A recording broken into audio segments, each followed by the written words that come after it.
is Reporters Today,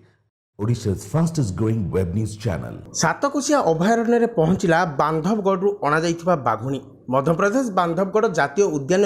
बाघुणी को ट्रांकुलाइजर दि जाई अणाई अढ़ाई वर्षर यह बाघुणीर ओजन 135 केजी रही। बाघुणी सहित आरसीसीएफ अनुगुल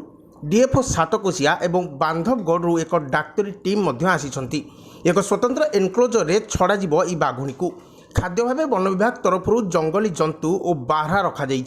गतिविधि उपरे नजर रखापी बेकरे रेडियो कोलार एवं वन विभाग कर्मचारी एम गतिविधि उपरे नजर रखिंट। गतिविधि स्वाभाविक हेले जंगल मध्य को उभय बाघ और बाघुणी को छड़ा बोली सूचना देइछंती जंगल सचिव सुरेश महापात्र। गतकाली मध्यप्रदेश बांधवगढ़ टाइगर रिजर्व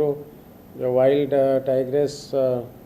ताको ट्रांकुलाइज कराइतला इवनिंग रे से माने बाहर चंदे वर्तमान आसिक से माने अनुगुल पाखापाखि पहुँचले और अल्प समय भितर में भी घंटा 2 घंटा भितर से माने जो आम एनक्लोजर अच्छी रायगड़ा कोर एरिया सातकोशियार से पहुँचे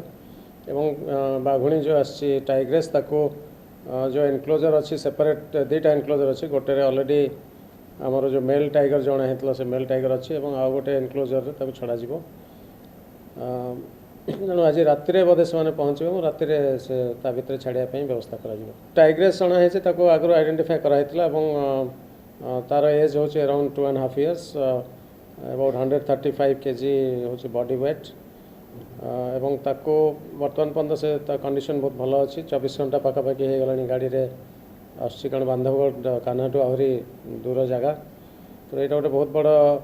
चैलेंज आमपाई आसिक केमती सुस्थ भाव से भीतर एडजस्ट कर किसी दिन भीतर रहिला तापर ताको आमे जंगल रे ताको रिलीज करूँ तार बेकर मध्य सैटेलाइट बेस्ड जो रेडियो कलर लगाई एवं ताको 2टा टाइगर और टाइग्रेस को कंटिन्यूअसली 24 hours मॉनिटर करा आम स्टाफ ताको फॉलो करेंगे और कंटिन्यूअसली तार लोकेशन सब से आइडेंटिफाई करेंगे और प्रति आवरली से विषय रिपोर्ट देवाई डिटेल गाइडलाइन प्रस्तुत कराई। अनुगुल जगन्नाथ अग्रवाल और भुवनेश्वर गोविंद चंद्र पंडा रिपोर्ट रिपोर्टर्स टुडे।